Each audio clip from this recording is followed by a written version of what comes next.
అందరికీ నమస్కారం. నేను మీ జగన్మోహిని.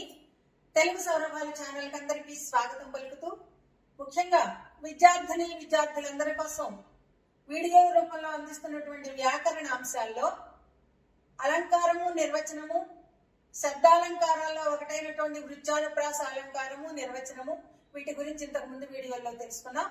ఈ వీడియోలో శబ్దాలంకారాల్లో రెండవదైనటువంటి శాకానుప్రాస అలంకారము, దాని యొక్క నిర్వచనము, ఉదాహరణలు మనం తెలుసుకుందాం. శాకానుప్రాస అలంకారం నిర్వచనం ఏమిటి? రెండు కాని అంతకంటే ఎక్కువ హల్లు అక్షరాలున్న పదాల జంటలు అర్థభేదంతో వెంటనే ప్రయోగించబడితే అది శాకానుప్రాస అలంకారము అవుతుంది.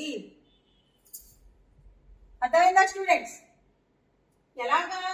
రెండు కాని అంతకంటే ఎక్కువ హల్లు అక్షరాలు, రెండైనా ఉండొచ్చు, మూడైనా ఉండొచ్చు, నాలుగైనా ఉండొచ్చు, హల్లు అక్షరాలు ఉన్నటువంటి పదాల జంటలు అంటే రెండు పదాలు వెంటనే ప్రయోగించబడితే అంటే పక్కనే రావాలి.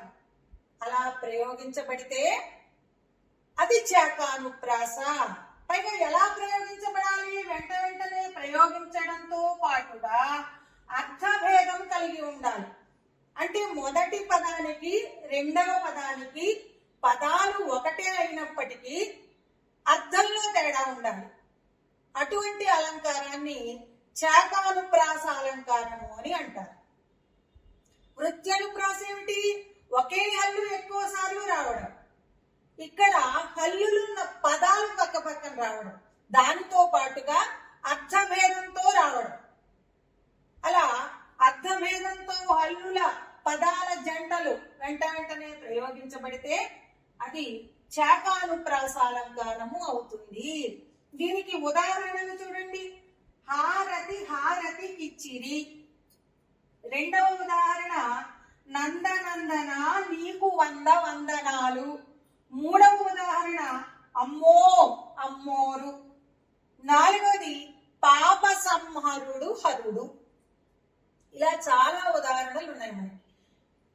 ఈ 4 ఉదాహరణలు తీసుకుంటే మనం హారతి కిచ్చిరి, ఇక్కడ మొదటి పదము హారతి, పక్కనే వచ్చిన పదము కూడా హారతి. అయితే మొదటి పదానికి అర్థం హారతి ఇవ్వడం అని అర్థం.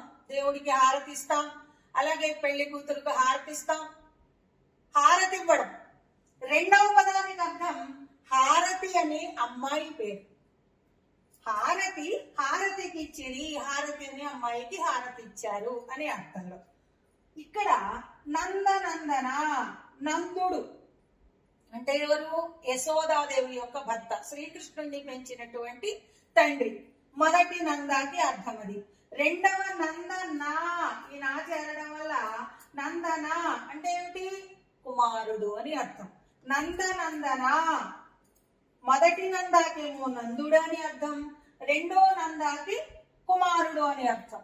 నీకు, మళ్ళీ ఇక్కడి నుంచి సెంటెన్స్ ఇది మారుతుంది. నందనందన పక్కనే వచ్చాయి చూడండి. నీకు 100 వందనాలు. 100 ఇది సంఖ్య, వందనాలు అంటే నమస్కారాలు. మొదటి 100కి అర్థం సంఖ్య, రెండవ 100కి అర్థం నమస్కారము అని అర్థం. ఇలా అర్థభేదంతో ప్రయోగించబడాలన్నమాట. మూడవది చూడండి, ఆశ్చర్యార్థకంలో అమ్మో ఆశ్చర్యార్థకం, అమ్మోరు దేవత. అలాగే పాప సంహరుడు హరుడు, ఇక్కడ పాపములను, సంహరుడు హరుడు, సంహరుడు సంహరించేవాడు ఎవరు? హరుడు. హరుడు అంటే శివుడు. పాపములను హరించేవాడు హరుడు అంటే శివుడు అనే అర్థంలో. మొదటి హరుడుకి అర్థం సంహరుడు, సంచారణం చేత ఇది సంహరించేవాడు అంటే నాశనం చేసేవాడు, పాపాలను హరించేవాడు అని అర్థం వస్తుంది. రెండవ హరుడుకి శివుడు అని అర్థం వస్తుంది. ఇలా అర్థభేదంతో కనుక ప్రయోగించబడితే హల్లుల పదాల జంటలు అటువంటి అలంకారాన్ని శాకానుప్రాస అలంకారము అని అంటారు.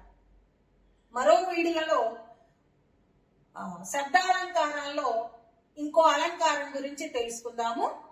ఇవి చక్కగా నేర్చుకోండి.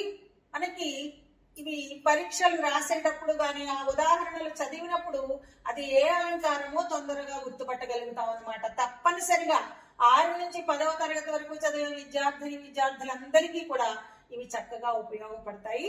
నేర్చుకుంటారని ఆశిస్తూ ఈ వీడియో కనుక మీకు నచ్చినట్లయితే లైక్ చేయండి, షేర్ చేయండి, సబ్స్క్రైబ్ చేయండి. దయచేసి వీడియోని యూట్యూబ్ లో మాత్రమే చూడండి. నా ఛానల్ కి సహకరించండి. మరో మంచి వీడియోతో మీ ముందుంటానని చెప్పి తెలియజేస్తూ అందరికీ ధన్యవాదాలు.